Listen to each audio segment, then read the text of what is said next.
Good morning, and thank you all for joining us.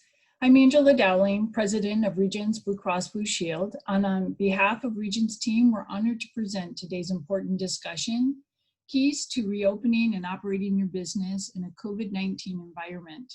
Before we get started, I wanted to thank OBI for also helping us convene this conversation, a very important and timely conversation. So with that, let's take a look at our agenda. Today, the key takeaways will be pandemics and the process of opening and what that will look like. We'll also talk to key to Oregon study that OHSU and several members of their team are joining us today to review, as well as strategic considerations for adapting your business to COVID-19. Most importantly, though, we're going to have a panel discussion and a large portion dedicated to Q&A. We'll give you information, but it's also important for you to hear what your colleagues in other industries and organizations are also thinking, and we want to share that information and data back. So with that, let's take a look at our speakers. Our presenters today, Sandy McDonough, President and CEO of OBI, Mark Gantz, CEO of Cambia Health Solutions, Governor Mike Leavitt, former HHS Secretary. Also from OHSU, Dr. Danny Jacobs, Dr. David Bangsberger, Founding Dean, OHSU-PSU, School of Public Health, and also our very own Dr. Amy Kahn, Executive Medical Director. Let's talk a little bit about housekeeping and how you can engage in this dialogue. So you'll see at your audio settings bar, you'll have a chat feature. That chat feature allows us to communicate with you in the event that there's some challenges with audio or a general message that we want to broadcast. You'll also see a Q&A option, and that's where you can input your questions throughout the presentation. We will gather these presentations and present them to the panelists, also during the open Q&A portion as well. So we want this to be an interactive session and really share a lot of these ideas and suggestions with a broader group. So with that, I'm going to turn it over to Mark Gantz, who will kick us off. Mark? Good morning, everybody, or afternoon, depending on where you are. And I'm glad that you have taken some time to join with many of your colleagues and with us to talk about this very unique environment that we're all operating in and trying to find our way to some sense of a new normal in. Probably like a lot of you, there's a part of me that would wish it would return to the old normal. But I also know that that's not going to happen, that whatever happens, something of this magnitude will have lasting impact on our communities, on our business, on our relationship with the people that we lead, our employees. Certainly, many of our employees are going through, and their families, through tremendous challenges. And so it's important that we gather for meetings like this to share our best thinking about how we move forward to maintain a sense of community, which is what we are, and hopefully help each other find our way to that new normal so that our businesses can thrive and maybe even innovate in ways we wouldn't have expected to be able to innovate, to be able to be more effective and create better products and services for the customers we all serve. That is certainly one of the hopes that I have and beliefs that we will, in fact, do that, and we'll do it together. Today's meeting features an old friend of mine, someone I've admired for years, Governor Mike Leavitt. We met first when Governor Leavitt was in his third term as governor of Utah, one of the longest serving governors of that state. And I would say, in my estimation, certainly the most innovative governor to ever serve that state. And meaning no disrespect to any other of the governors of that state, but Mike is really unique. While he was governor, the state made tremendous progress, tremendous economic growth, brought the Winter Olympics, which was at that time, I believe, a high water mark for any Winter Olympics ever in terms of financial success, as well as commercial success. and a success for the athletes. He then went on to join the Bush administration as the head of the Environmental Protection Agency, which he did for, I think, 2.5 to 3 years, and then was asked to take on the role as Secretary of Health and Human Services. And he and I reconnected at that point.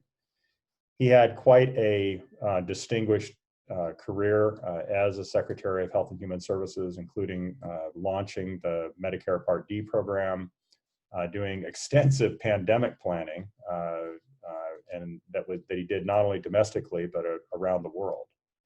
And on that note, Governor Leavitt is a very skilled diplomat, has led delegations to more than 50 nations on behalf of this country, and on issues related to health, the environment, and other such issues. We're just really fortunate to have him in our neck of the woods out here in the West, and know that he spends a lot of time on the national scene and even the international scene. So he is going to sort of frame his thinking, because his primary business today is as a business innovation consultant, and so his organization is doing a lot of work in helping support businesses figuring out this new normal. So without further ado, I give you Governor Mike Leavitt. Mike? Well, thank you, Mark, and greetings to everyone. Today, I want to start with a metaphor. There was a person who had a dangerous chronic condition that created a lot of pain. Their doctor acknowledged the pain and provided a medical intervention that relieved the pain. It was pain medication. But with it came a warning. And the warning was, there are side effects with almost any medical intervention. And with this one, don't use it too long and don't use too much of it, or it's possible that the side effects could exceed the actual ailment in damage to you. Today we're talking about COVID-19. COVID-19 is a surprise to us, but nevertheless, it is a chronic situation. It's a situation we'll be dealing with, as we all know, for a while. Absent the vaccine, this is a problem that we're going to be managing, not one we're going to be quickly solving. It is, in fact, we've been using as a medical interventions. Social distancing is a medical intervention, and it's been remarkably effective in our country. We have seen from its early days that almost immediately we began to see a dramatic drop in the rates of infection, even in many of the cities that were most acutely felt. So as Americans, we ought to congratulate ourselves in having responded in this quite united and unique way. However, we have now begun to feel the side effects. And the side effects obviously are economic, they're social, and they're personal. We've seen a dramatic drop in economic activity. We've seen record levels of unemployment. We've seen social indicators with many family problems and a number of other things that have begun to be created by this medical intervention we call social distancing. So we're now moving into the period when we need to find the balance between the intervention and the impact of the virus. This is going to be obviously a gradual transition. It's a gradual transition from group action, social distancing, and individual action. Now, individual can be defined as a person, it can be as a family, or it can be a single business.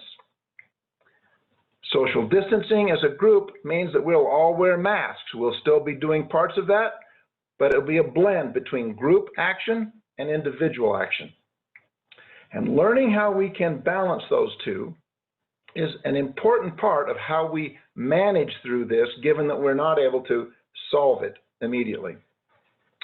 Governor Brown and the state of Oregon have created a 3-phase process under which this gradual reopening will occur. Parts of it happened in early May, a little more opening up. Opening up is the word that we use. And that process is actually defined by a group of, by data that will tell us how that is actually occurring. So today we're going to be talking about the language that accompanies that gradual opening up, because it's unlikely that we won't see various levels of activity over the course of several months. And it will obviously affect the way you as business people are able to respond to this. So during our conversation today, you'll hear words like flares.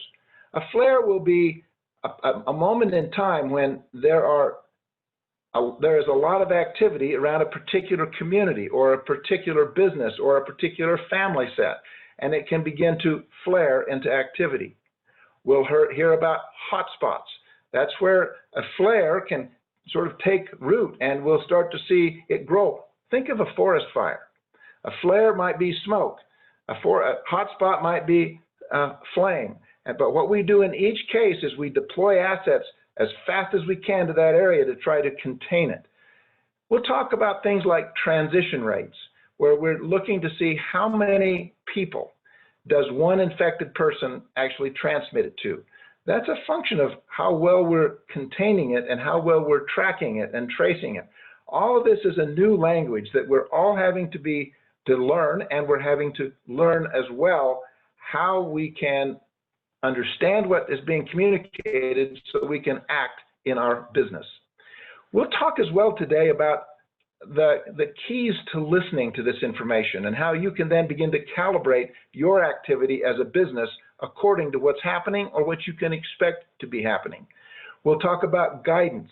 The Center for Disease Control and Prevention and your state government and others have provided guidance that will help you understand how to apply science-based decision-making in making individual decisions that you will need to make.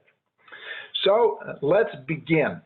And we'd like to begin today by calling on 2 of Oregon's most trusted health leaders. Dr. Danny Jacobs is the president of Oregon Health Sciences University, and his colleague, Dr. David Bangsberg, who is the head of the School of Public Health at Oregon Health Sciences University. So Dr. Jacobs, I want to call on you first. You and the university have been partnering with the state and with Governor Brown, and you're providing very important information and data.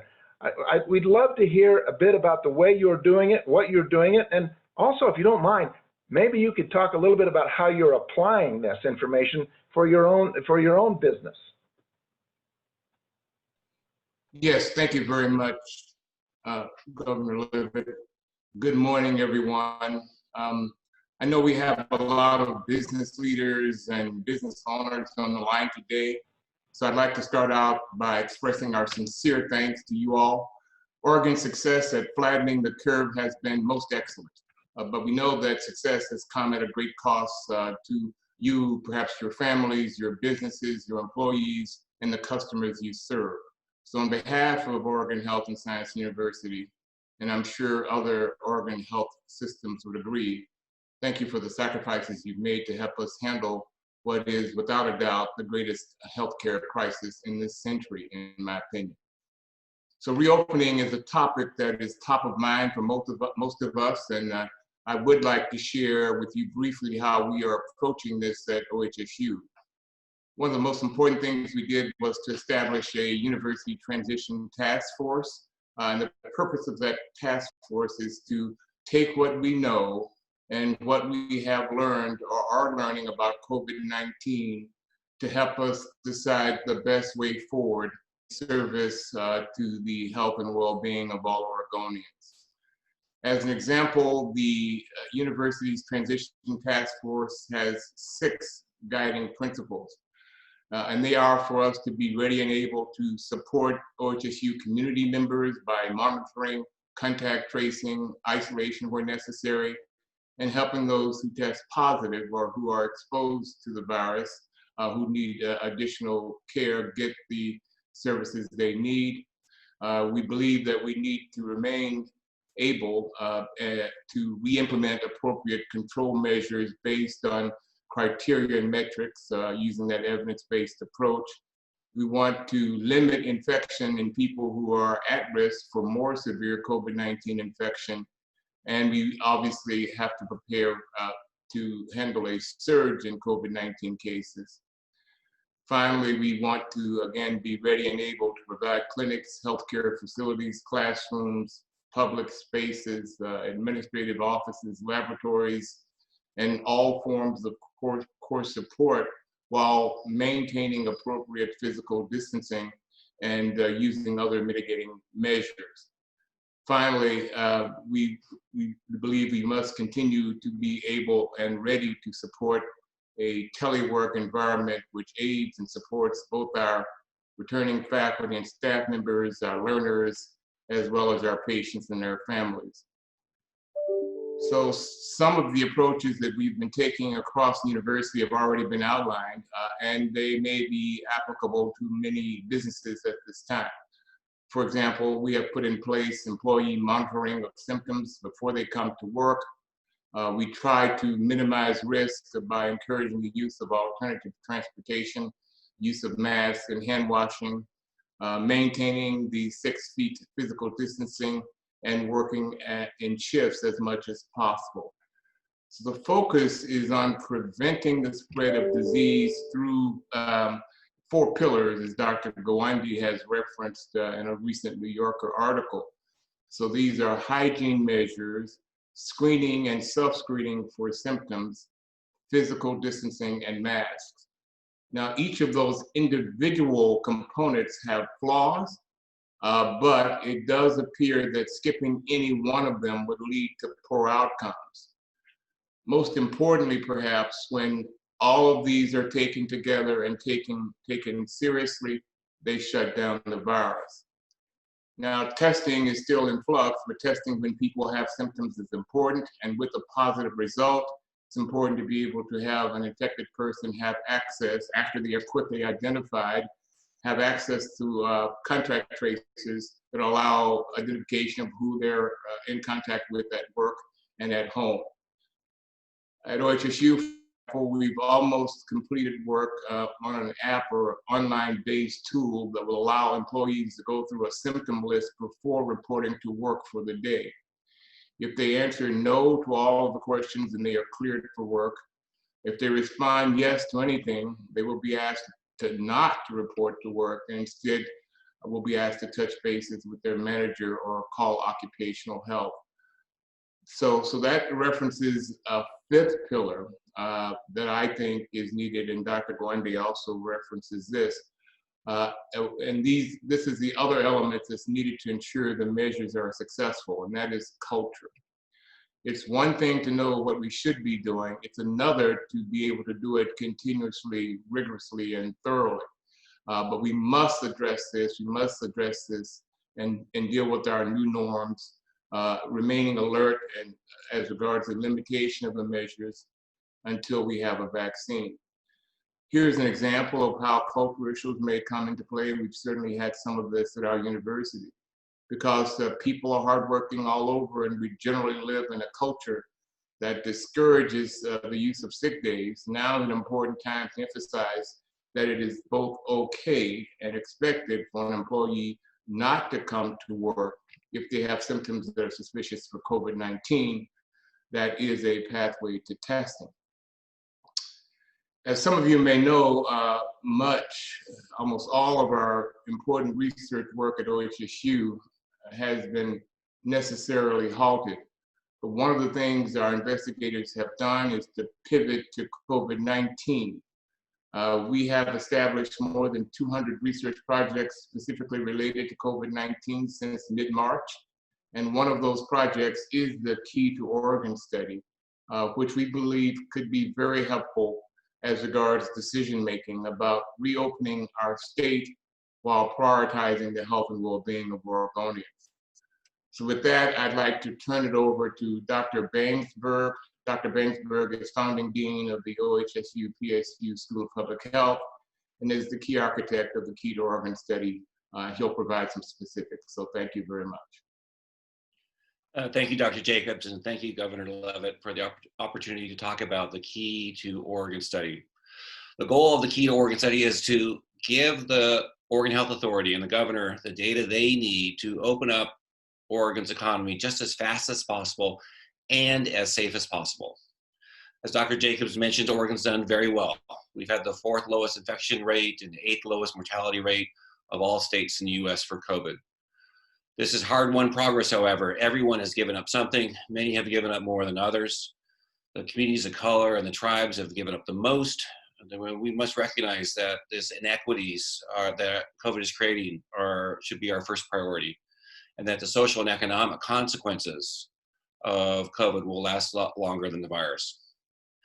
And ironically, because of this hard-won success, that we've controlled transmission and stayed ahead of the curve, truly bent the curve to stay ahead of it, we are at risk for a second wave that could be as bad as we had feared the first wave might be, because so few people have been infected. So the goal for the Key to Oregon study is to detect transmission early so we can stay ahead of this curve, and we can replace the stay-at-home orders that require closing businesses and closing schools with contact tracing and isolation as a less intrusive way to stay ahead of this epidemic. The way the Key to Oregon works is we invited 150,000 households to participate throughout Oregon. Last week, you may know somebody who received a postcard. A postcard was a sort of an introduction to the study that you're about to get a letter. We then set out letters on Friday and this week. Those letters will give individuals instructions for voluntary participation throughout Oregon to engage in a symptom monitoring and COVID testing program. We hope to have 100,000 people enroll in the study. We've made extra effort to recruit rural parts of Oregon as well as areas would have more than 15% underrepresented minorities, so we can get a representation of the entire state to provide regional information as what happens with COVID infection as we reopen the economy. We will we will monitor people for symptoms with a daily check, a short 2-3 minute survey. People have the option of using a smart thermometer, which will record their temperature every day. For those people who develop COVID-related symptoms, we will offer a free COVID test. We will also offer COVID testing for up to 10,000 people without symptoms, so we can understand how COVID is transmitting, how COVID is impacting people without symptoms, which we understand now is a major source of transmission and continuing the COVID epidemic. This Key to Oregon study is a way to give regional information to Oregon Health Authority and to the governor. What it is not, it's not clinical testing, it's not clinical care. It's not an effort to detect transmission in very high risk groups such as the homeless, prisons, specific industries such as food processing. And that's really the important work of the Oregon Health Authority, to conduct clinical testing in high risk populations and high risk settings. We hope to get everyone enrolled over the next 2 weeks and have actionable data by the end of June, such that as we can know where transmission is, we can open up the economy and still stay ahead of this curve to not lose our hard-won progress. Let me end. This is a fast and scary time, but let me end on a note of optimism. Note of optimism because this is really happening fast, but it's happening fast because it's happening so fast, everyone understands how important this is. We've launched a study that would usually take years to launch in a matter of weeks because everyone understands how important this is. And everyone gets it. Oregon's done well. And Oregon's done well thanks to all of you. All of you, by staying at home, by giving up things you enjoy, by closing down your businesses, you are a public health practitioner. You may have noticed the pots and pans ringing at 7 o'clock each evening. Those are certainly for our brave healthcare workers and other essential workers that have done the necessary things to care for Oregonians, but also keep the essential parts of our economy going. But the people who have bent the curve, the people that have made it such that we are ahead of this and not behind it, is each one of you who've given up something, some more than others, to be physical distance and control transmission. You have saved lives by giving up the things you enjoy. And you've done this to protect yourself, and you've done this to protect your family. You've also done this to protect your community. And that's what public health is all about. So I thank you for being public health practitioners, for moving Oregon ahead of this curve such that we can limit transmission and limit the suffering that is caused, such that we can get to the other side of this as safely and effectively as possible. Thank you. It makes me really proud to be Dean of a School of Public Health, and even more proud to be Dean of a School of Public Health in my home state, Oregon.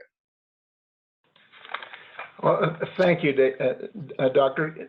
Is there something that business leaders who are watching this could do to move this along, to be helpful in being able to make certain that these early listening devices are out there and effective?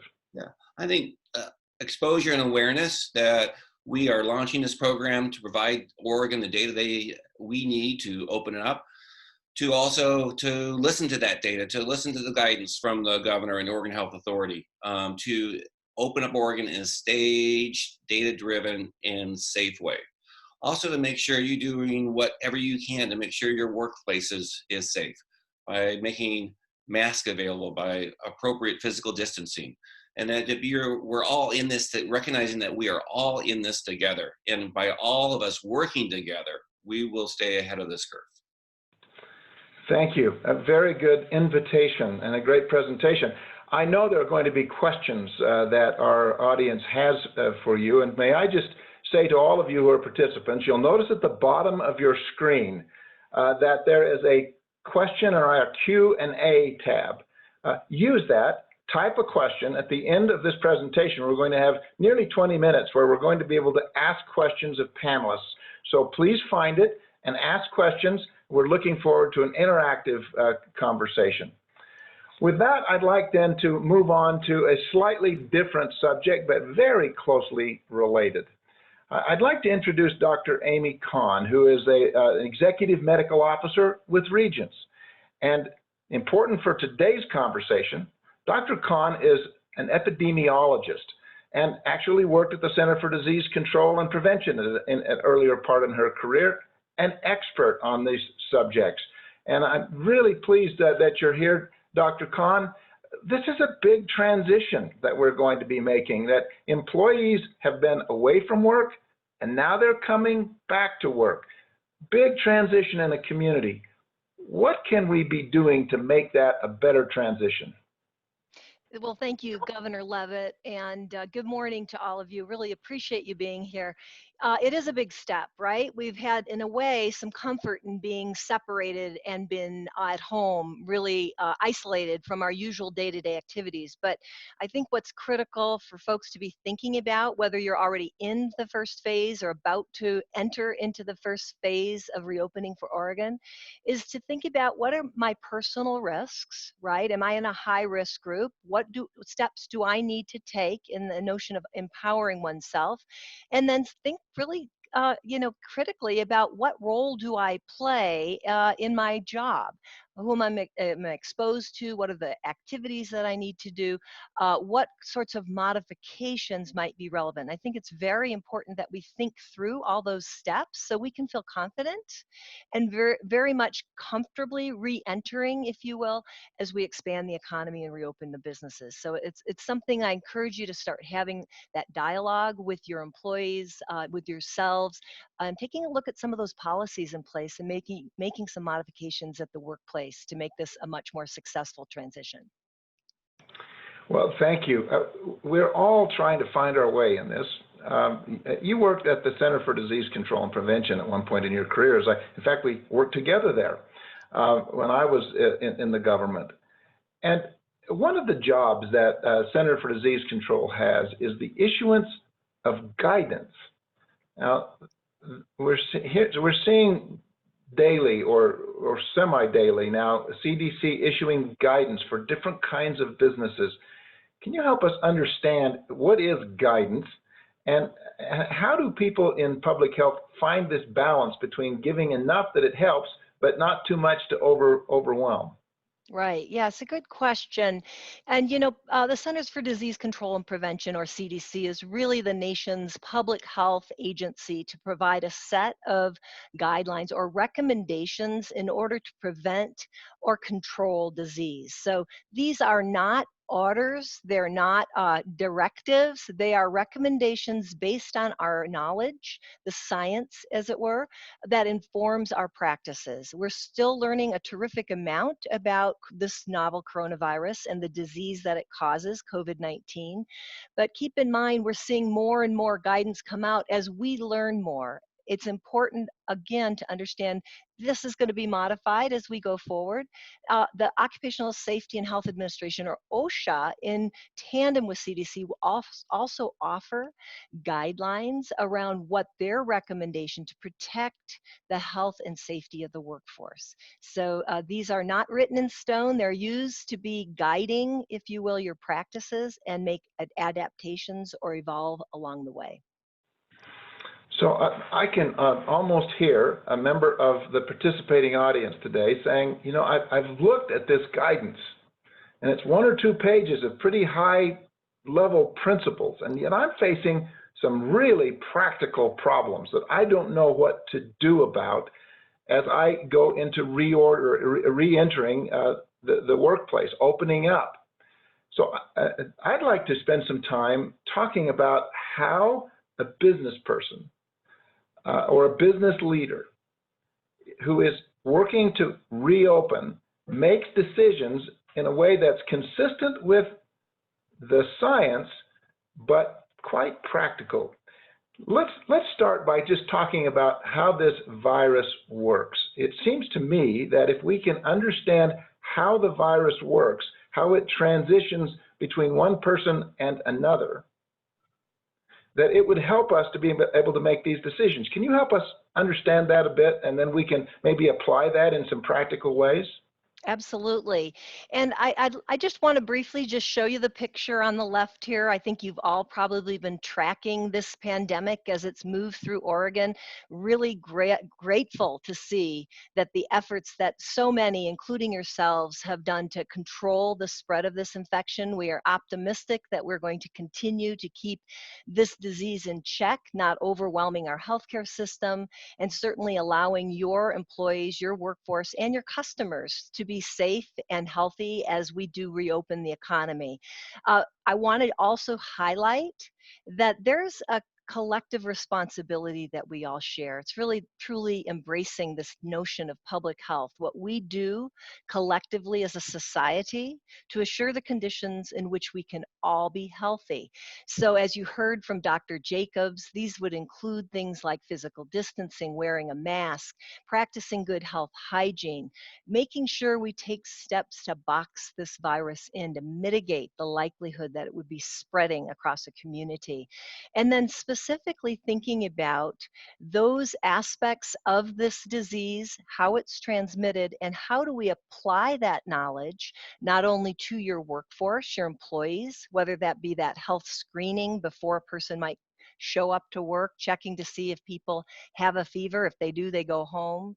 Modifying the physical space, if you will, of a business, whether that be separating workstations, directing flow, staggering shifts, making sure folks are having that protective equipment, and then of course to encourage our patrons, our customers, so that they can feel comfortable, making sure that we message them through words, through images, through different signs that show we care about them, proactively communicating what steps are being taken to assure they'll have the confidence in being able to be served by your business or your workforce. And then lastly, embracing that vulnerable population that Dr. Bangsberg referenced. A key part of that is to realize that there are folks that are going to be needing to stay home, maybe telecommuting.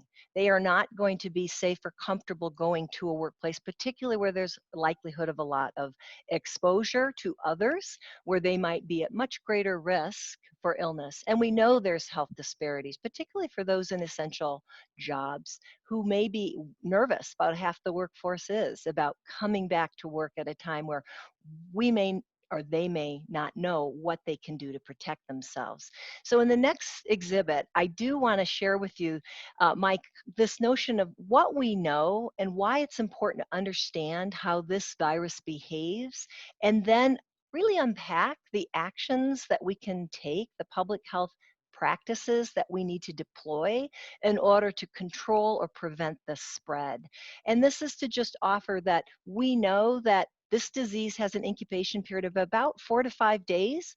The outside of that is about 14 days. That means that a person may be incubating and could be symptomatic or asymptomatic or pre-symptomatic and still spread infection. It's that knowledge that's important and really belies that importance to get tested if you're sick or suspect to have the infection. Isolate for a period of time, at least 10 days after the first symptoms have started, and then contact trace within the community to then quarantine those who've been exposed. We also know that it's important to physically distance. We want to get back to that reproduction number, or R number, if you will, to mitigate the likelihood that one person could really spread the virus to many people. And it's really getting that reproduction number, that transmission rate down. That's going to be critical. We know there's a host of strategies that involve that social distancing or staying apart to mitigate the likelihood of transmission. Those personal health practices, the hand washing, the masks, not coughing on others, covering the cough, using a tissue, disposing of that when you're done. These are personal practices that really become all of our responsibility to keep your business whole, your employees safe, and protect your customers. And then lastly is this notion of what we know, that for the larger droplets, seeing that this is spread through respiratory transmission through droplets, the larger droplets can literally land on a surface. And if they're contaminated with the virus, can be infectious to another who might be touching that and then touching their face, nose, or eyes.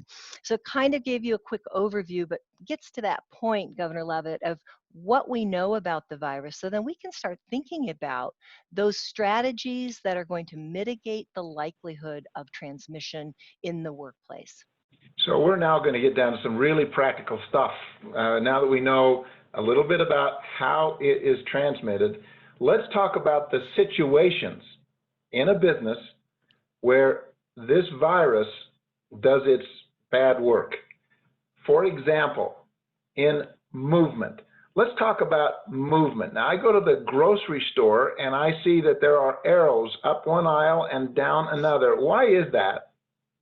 So that's a really important environmental sort of intervention, if you will, because we know that there's increased risk when there's random movement of people with each other versus a more directed approach. This would be a situational characteristic that you might consider in your workplace or your type of industry. How is it that we can control that movement of people so it's done in a systematic manner and allows people to stay safe? So you've got those directional arrows, you've got X's on the floor, if you will, if you're in queue to check out of a grocery store or any other kind of retail organization. So if I got this right, if I'm directing it, that is low risk. If it's random and people are just wandering around bumping into each other, that's high risk. Correct. Right? Okay, yep. Let's go on to duration. Does it matter how long people are going to be in front of each other? It sure does. What we know about transmission is that the longer that you have time to be potentially exposed to the virus, you're more likely to acquire that infection. 15 minutes seems to be the number that we're focused on. You're in a lower risk situation when you're exposed with another less than 15 minutes versus a higher risk situation if you're exposed with others over 15 minutes. So if you're a business and you're looking at how I manage things to keep people safe, that's a key indicator. Now, we've all heard about proximity, 6 feet, 6 feet. Tell us why that's important. Well, that really has to do with the range in which this virus can spread and potentially infect another persons. People who are less than 6 feet and less than 3 feet are much more at risk, if you will, to acquire this infection, as opposed to who are safely distanced by at least 6 feet apart. Now, of course, it really depends on what you're doing next to that person. If I'm shouting or singing or I'm exercising next to that other person, I'm much more likely to be exposed and potentially closer to that 6 feet apart if we assume that this transmission will be transmitted through these droplets. So just in the interest of time, I'm going to skip ahead on some of these. The group size matters. If you got a small group, that matters. If you got a big group, that matters. Just to prove this is live, somehow my telephone is ringing. But Well, we if I can jump in, Governor Leavitt, you know, we know that there have been recommendations about how many people are allowed to gather together. And I think it's very important that we adhere to the recommendation based on the epidemiology of the activity of the infection in our communities, so that if the recommendation is less than 10 or less than 25, that we adhere to that, as opposed to those situations where the rate and the transmission is low. The epidemiology might allow for the recommendation to expand the number of people in terms of group size. And that has some really important implications when it comes to contact tracing, right? Particularly if you have one or two of the folks in that group who may be infectious and spreading or shedding that virus and potentially exposing others. Let's look then at a situation. Go to the next slide where we're going to take a, how would we apply this? Let's just assume, imagine for a moment a dry cleaning establishment. And let's go through each of those and ask ourselves, which of those are high risk for a dry cleaner and which of them are low risk? Can you lead us through this and just talk about it for a moment? Yeah, I think this is really important because in the absence of specific guidance, each of us have to think about, what does my business entail? What are the duties of my employees? And what is the experience of my patrons? So the setting in this case is the dry cleaner. We think about these 7 different sort of situational characteristics, as it will, of this notion that there are different sorts of risk factors inherent in any setting. And we need to assess in that dry cleaning situation for each one of these, does this relate to a lower risk for transmission or a higher risk? And so we know that a person drives up, gets out of their car, goes into the dry cleaner, drops off their clothes. The employee will process that, maybe write a receipt, maybe there's money exchanged, and then go about their business as the patron leaves. We can see that by and large, across these 7 dimensions, there are 2 pieces of that exchange in that setting that really put people at a higher risk. You're going to be in close contact with each other, less than 6 feet, and that there's very likely you're going to be touching similar articles, not touching each other, but the articles of clothing, credit card, the receipt, etc. So the mitigation strategies are really directed at trying to modify that environment to move the setting to a lower risk or lower likelihood of transmission. Employees should wear masks and potentially install a plexiglass barrier. We've seen that in a number of stores. And think about an opportunity, maybe a drive-through drop-off where the person maybe doesn't have to get out of the car. We also look at opportunities to decrease the likelihood that the patron or customer might have been exposed. Maybe hand sanitizer there when you come in or when you go out. And then look at maybe prepay or paying online online, paying through an app that might actually really limit the risk that there would be an exchange of items that were touched by more than one person. So these are really helpful. The message here is know how the virus works. The second thing is look at your business and figure out what situations are there that could in fact facilitate the transition of the virus from one person to another. And then third is mitigate those areas that are high risk. And I might add, if you can't, then you can eliminate as opposed to trying to minimize. So Dr. Khan, I know that there's going to be a lot of questions, and I want to just remind people that the question and answer measure in the bottom will allow questions to be asked, and we'll have a point where you'll be available to answer questions. So thank you very much for the presentation that you've made today, and we'll hear more from you. We now want to shift to a business point of view, and two of Oregon's most important business leaders, Sandy McDonough, who is the president and the CEO of Oregon Business and Industry, OBI, will be with us, and also Mark Gantz, who we've had a chance to hear from already, the CEO of Cambia Health Solutions. I want to start, if we can, with you, Sandy. I'd like to talk a little bit about what you're hearing and seeing from your members at OBI and what the organization is doing to help the members be able to work through this gradual reopening. Thank you, Governor. We've been on a really interesting 10-week ride here. I'm starting with trying to work with the Governor Brown and others to keep as many businesses open and people working as we possibly could.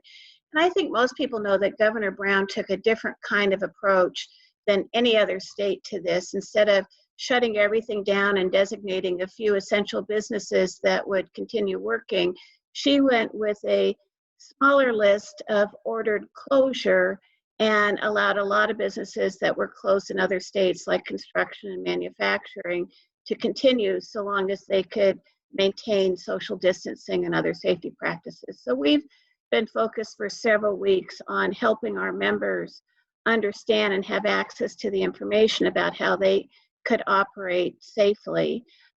Even with that approach, which I think worked, we did see a lot of businesses close because they were not able to do social distancing or they lost customers as people stayed home. And we've had about 400,000 claims for unemployment, the worst since the Great Depression here in Oregon. So today we're focusing on how do we help them as they move to reopening. Again, make sure they have the information, and what are the issues that we see ahead? What's the predictability as they reopen that we won't go back to this kind of a situation? Thank you. Let's switch over to you, Mark Gantz. I know that you are having a different work experience. We all are, and we're learning things. I'd love to hear about your work experience, what you're learning about it, and what you think it portends for the future. Thank you, Mike. First, I would be remiss if I didn't just give some real compliments to Sandy McDonough, who has really, we are very fortunate to have her leadership in this state of OBI. When she stepped down from the Portland Business Alliance, we thought we'd lost her leadership in this state, and the next thing you know it, she took on an even larger role. And sometimes the crisis chooses the person, and we are very fortunate, Sandy, to have you in your leadership. It's been a real challenge, I know, but you're just doing a fantastic job, and businesses in this state owe you a debt of gratitude. Thank you. For Cambia, we've been 99% at remote working since the first week of March. Mike, when things, that was the week that the NBA and all the other sports shut down. That was kind of the week where everything turned upside down. And the Friday before that, we had tested whether we just had a test to get all employees home, so we could see if our systems could handle everyone working from home, and that test was successful. We learned that for our customer service professionals, however, trying to work off of their laptop was challenging. They need the bigger screens so that they can open up multiple windows to be able to really serve customers well. So that week that followed, it was like a huge logistical effort to not only get employees home, but to get those big screens home for those who needed it and get them set up and in a secure place. And we've gone forward from that point, and it's been very successful. Not easy, I think, for a lot of employees as they balance their family needs, their kids out of school, and so we've been very flexible to allow employees to be able to serve our customers and be able to serve their families, which is really important. And so, you know, we feel that we're fortunate that we have been able to work in a remote setting. In terms of getting back to work, getting back to the office, we made the decision that we will be one of the last ones to go back to the office. And the reason for that is it's a way of serving the community and many of our customers who can't work remotely effectively and need to get back to the office. And so we do our part by making sure that the way is clear for those businesses that need to be in their place of work in order to be effective, that they can get back there, that by us not going back, then we're not putting pressure on mass transit that's trying to keep social distancing, downtown restaurants when they reopen, and the like, because we can work remotely. And so we've told our employees that we will not be going back to the office before Labor Day for sure. And we may allow some employees, right now we have 1% of our employees that have to work in the building, certain functions, we just, computer functions and the like, we have to have people there. But we'll be very conservative about keeping people working from home so that we're supporting other businesses. And I would just say to the people on this meeting that if you can work remotely and your business is effective, I urge you to consider staying remote as long as you can so that those businesses that can't and need to get back to work in their place of work can do so. I think it's just a way of supporting one another and helping us all get through this together. I'll just say one other thing, Mike, which is I think that the other thing that business leaders probably can and should pay attention to is that another epidemic is spinning up with this pandemic, and I would call it a mental health epidemic. We're seeing it in our own employee population. We're doing every other week all employee meetings using the Microsoft Teams platform. So 5,000 employees get on with me and other members of our team, and it's a way of maintaining a sense of community, but also just giving information and helping people feel connected. There's no question that the isolation breeds a sense of loneliness. The disease and the worry about getting it breeds a sense of anxiety that for many people they've never experienced before. And so I think as business leaders, paying attention to that and being curious to make sure that we're doing everything we can to support our employees and their families on the mental health aspects of this is equally important, and something that if you need help in terms of like professional sort of advice around how to do that and how to lead through that, that's something that we certainly could provide. We're doing it for a lot of our customers. Well, thank you, Mark. I want to ask Sandy. Sandy, you've been a business leader for a long time, and people respect your opinion.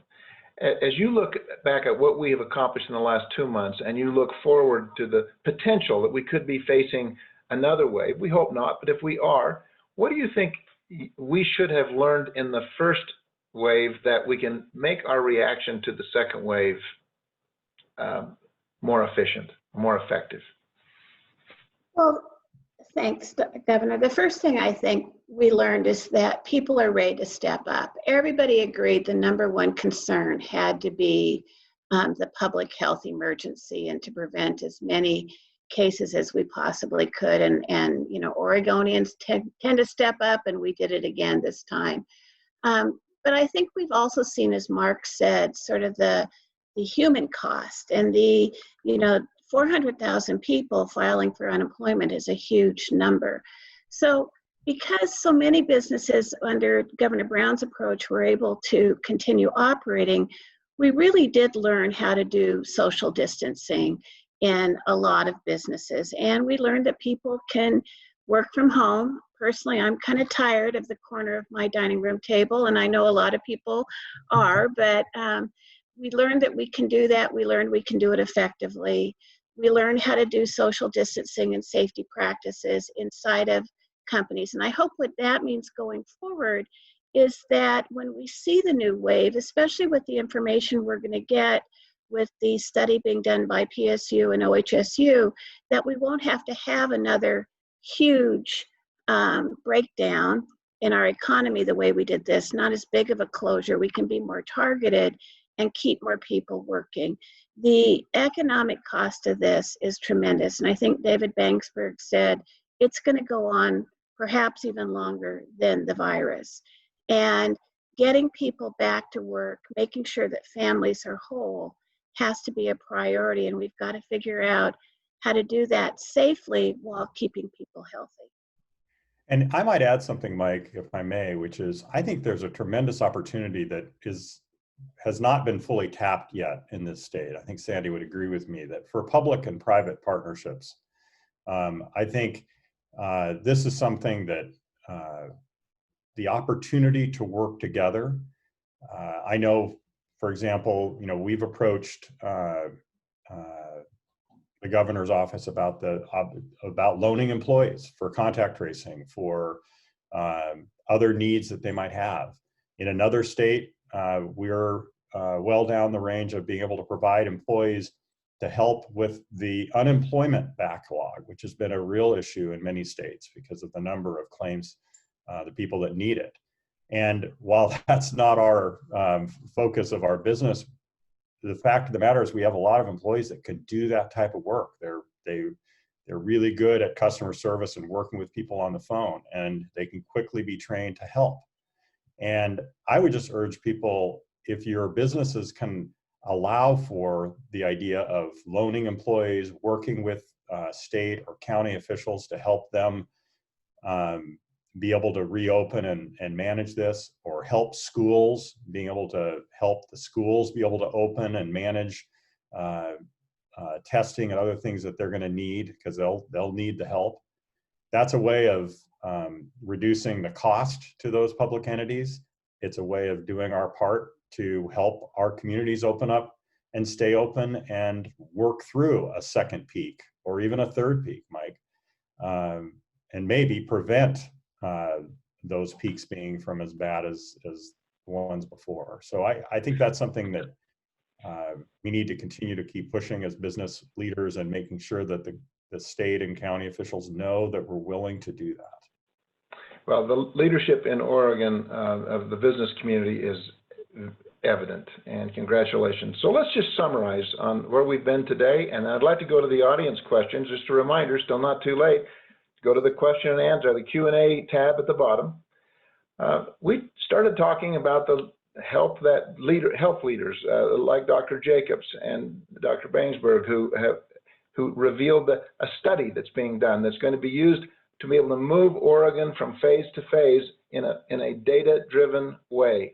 We talked with Dr. Kahn about how individual businesses have lots of decisions that may not be explicitly covered in guidance from state government, but there's a way to think about it if you understand the way the virus works and to be able to make good decisions. We talked with Oregon business leaders and with Sandy and Mark, who have talked about the way that the business community is stepping up, and they will step up. And so, Sandy, I wonder if you could moderate some questions from here from the audience. We've got 10 or 12 minutes, and we'd like to answer some of those questions. You bet. The first one for Dr. Jacobs. Dr. Jacobs, we've had a couple of people ask about schools, universities, and K-12 schools, and what you're thinking about how they might open in the fall or might not, and what school will look like going forward. Yes, thank you for the question. It's a little bit different. So I can only speak to our professional programs, of course, a little bit different from some of the other universities that don't have the training programs we have. I think the principles we've talked about earlier in terms of the guidelines, those pillars or tenets, are ones that we are looking to incorporate when we resume classes or traditional classes. We have shifted the overwhelming majority, as much as we could, of our programs to online virtual platforms. That has been successful. And I think that's what you're going to see with most universities. Purdue just recently talked about reopening classes using the framework of the physical distancing and the hygiene and all of those things, while being mindful that although the disease affects young people, it appears to be more severe for those who are elderly or older, I shouldn't say elderly, or have comorbid conditions. The challenge specifically for professional training is for our nurses or dentists or physicians in training or physicians assistants. It's going to be especially difficult because, one, we have the personal protective gear issue thresholds, because they need to have access to patients to complete their training. We can use some simulation, but I think it's going to be pressured because we just won't be able to do it as quickly or as efficiently as we have done in the past. Great, thank you. Dr. Bangsberg, do you expect that we'll see our K-12 school systems opening up in the fall? I can't speak for the school districts. I think we have made a lot of progress, but we will still be with this. Is understanding how this impacts children there's still a lot of unknowns. At the university level, I think we will do both some in classroom, opt-in in classroom, but default remote teaching. I think that's the emerging consensus at Portland State University. Great, thank you. Mark, we've heard a couple of times today about employers talking to their employees about health, about taking temperatures, understanding vulnerable conditions. That's putting employers into a territory where we typically have been trained to stay out of personal information about our employees. How do we manage this and maintain the privacy standards that we've all been very carefully trained to maintain? Yeah, it's a new challenge. I think that employers need to start from the perspective of what's doing the right thing for employees, and that may not be, I don't think there really is a roadmap, so you can't rely on employers to tell you, well, this is what's good and what's not. At the end of the day, your legal counsel might be able to help you weigh the risks, but you as leaders pretty much have to make the call and do what you think is the right thing to do in accordance with CDC guidelines and what the science tells us.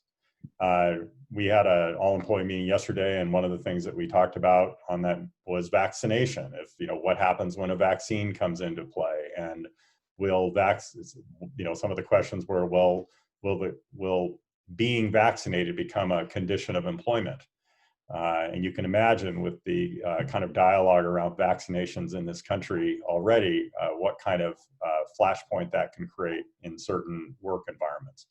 And yet it's something that employers have to really think seriously about, because at the end of the day, they've got to have safe working environments so that outbreaks don't happen and they don't become a source for try to limit, whatever they can do to keep employees from not infecting each other. At the same time, I think that,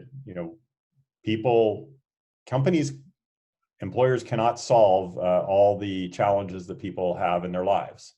And so I think, on our calls, we spend a lot of time talking about self-reliance and resilience and Don't forget that before this all happened, there were many things you took care of yourself in terms of being able to be ready for work and the like, and that was never the employer's responsibility. And in this new normal, the same applies.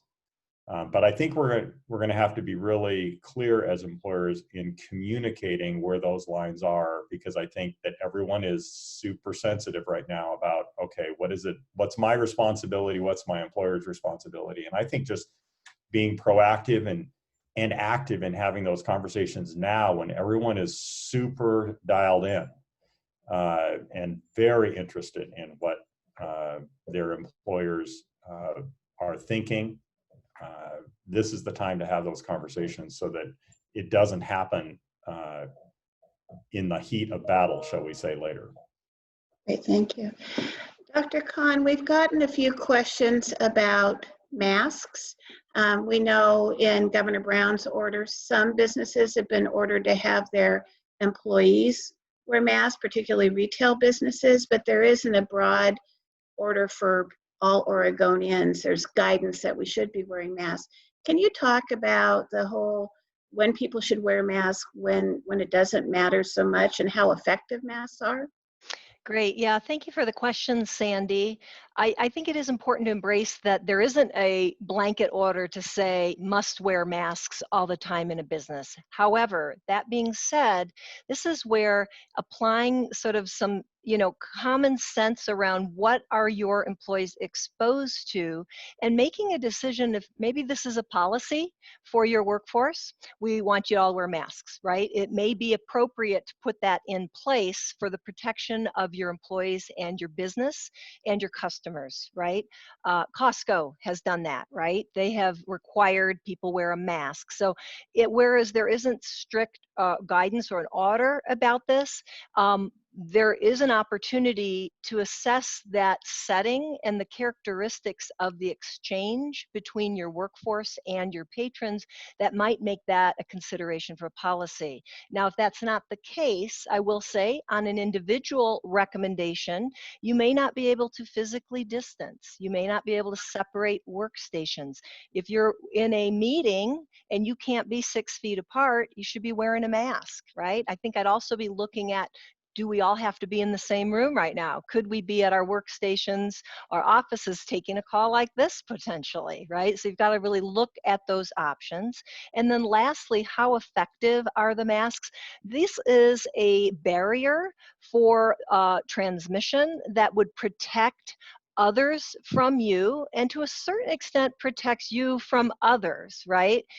Obviously, there are different kinds of masks, and in a clinical setting, such as what Dr. Jacobs referenced, many of those clinicians, anesthesiologists, ophthalmologists, dentists, hygienists, working close proximity, they're wearing an N95 mask, right? So personal protective equipment would need to be at that level of mask. A cloth mask is what's recommended for those persons who aren't going to be exposed to people who are generating large respiratory droplets, right? Or being exposed for prolonged periods of time in a setting where there's more likely to have transmission. Okay, great, thank you. We got another question about availability of masks, and I will mention that Business Oregon is looking at potential bulk purchasing of masks, and we've also talked about financial assistance for companies that need to buy masks. Dr. Jacobs, we have a question about COVID-19 symptoms. One person asked whether somebody who is asymptomatic, are they really having no symptoms, or are they just not recognizing mild symptoms that they might have? And also distinguishing COVID-19 from the flu, which we know will come back again in the fall as well. Yeah, thanks again. Two great questions. I'll defer to my other medical colleagues, but I believe it's possible for folks to be contagious with minimal or no symptoms. So that is one of the scariest things about COVID-19. looks like Dr. Khan wants to make a Yeah, I just thank you, Dr. Jacobs. Just to confer, yes, I think we've learned, right? We've learned this through a couple published studies now. One notable one was published last month in the New England Journal in a nursing home where a good proportion, north of 25% of the residents had been infected without any symptoms, and when they tested, they had a level of viral shedding that was consistent with transmission. So yes, you can be asymptomatic and be able to be contagious, if you will. What we don't know is how many people are asymptomatic. We believe it's somewhere in the order of 35 to 40%, and of course that varies by age. Yes, and I would add that there still is a relative unknown out there as to whether once a person's infected, can they be subsequently infected, but we'll get that information as quickly as we can. I forgot the second question, Ms. McDonough. How do you distinguish between somebody who has symptoms that are COVID-19 versus the flu, which we know is going to come back again? Yeah, it's very difficult. I think the way there are symptom surveys out there that have been approved, the CDC has also recommended them, which are really just pointers in terms of who might have COVID-19. Early on, we wanted to screen for influenza before pursuing COVID-19, but at this moment in time, that's why the Key to Oregon study is so important. I think it is working together with a healthcare provider, completing the survey of symptoms that might be specific or more indicative of COVID-19, and then the appropriate follow-up for testing. Great, thank you. Dr. Bangsberg, you talked about the long-term economic effects, I think, really well, and recognized that's also very damaging and difficult. And a lot of what we have right now is fear in the public. How do we keep people safe, but also start encouraging them to step back in some ways into their normal life without creating huge risks, but also starting to return to the economy and buy things and travel and that kind of thing? That's a great, very important question. Yes, the socioeconomic costs, as I mentioned, will last a lot longer than the virus, maybe more severe, and they're going to cause, and they're increasing disparities that existed for decades, if not centuries. And so, this is, I think, as a public health professional, the most important issue. I think the only way to get to the other side of this is to create a safe environment where everyone feels that it's safe to go back to the shops and go back to restaurants. And the only way we can get there is to understand the level, nature, and regional distribution of COVID transmission. The more information we have, the more we can reassure people that it is safe to leave their homes. It's safe to participate in the economy. And I think some people position this as one or the other, lives versus economy. I think they're both pointing in the same direction. The safer we can be, the more we will participate in the economy, the quicker and the best path forward to the other side of this epidemic.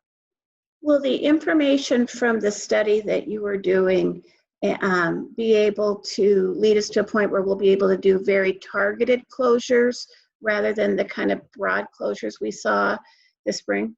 That's one of the major, most important goals of the Key to Oregon studies. We realize not all Oregon is the same. We need regional information such that as something as COVID-19 picks up in one area, we can put our feet on the brakes in that area, but feet off the brakes in other areas. So that regional information is very, very important. That regional information that is also continuous over time. So we can calibrate the reopening of Oregon as fast and as safe as possible when and where it's needed. Okay, great. And one last question for Dr. Khan. Can you talk about air travel? Travel at PDX has been down as much as 98%. Is air travel going to be safe? Right. Yeah, it's a great question. And I think we all are concerned about travel in general. So certainly there's still the notion of non-essential travel, to consider that as a first option. You could still do meetings virtually, but we understand that your business work, the nature of your industry is going to require travel by air. Certainly we want to make sure that we're doing the distancing wherever possible, working and calling ahead potentially to find the flights that are least populated, right? Very difficult to get that 6 feet apart. So I think about the notion of wearing masks, and then ultimately understand that the air filtration systems in these modern jets are pretty extraordinary and include HEPA filtration of the air that's circulating. So to a certain extent, there is that's a better situation than other kinds of close confinement, like a very busy bus, for example, or a train that might be packed with a lot of people. Great, thank you. I would just say choose your airline carefully. And it really has to do with the values of the airlines you choose as to whether or not they're serious about social distancing. And you know, that's something that each one of us as employers need to think about in terms of with our employees, so that they stay safe when they travel. Great, thank you. I'll turn it back to Angela Dowling. Thank you, Sandy. I'd like to thank our speakers for sharing their perspectives. There were some excellent takeaways, some very practical knowledge and use cases. I'd also like to thank OBI for your leadership. Thank you, Sandy, and to you and your team to helping us convene this conversation, as well as all of you for participating in the webinar. If you are getting SHRM credits, you can see that there's an activity code on the screen right now, and you can use that activity code to get your SHRM credits. Also, we'll be pushing out a survey, as well as answers to some of the questions we weren't able to get to today. So that concludes our webinar. I hope you have a great day, and thank you for participating.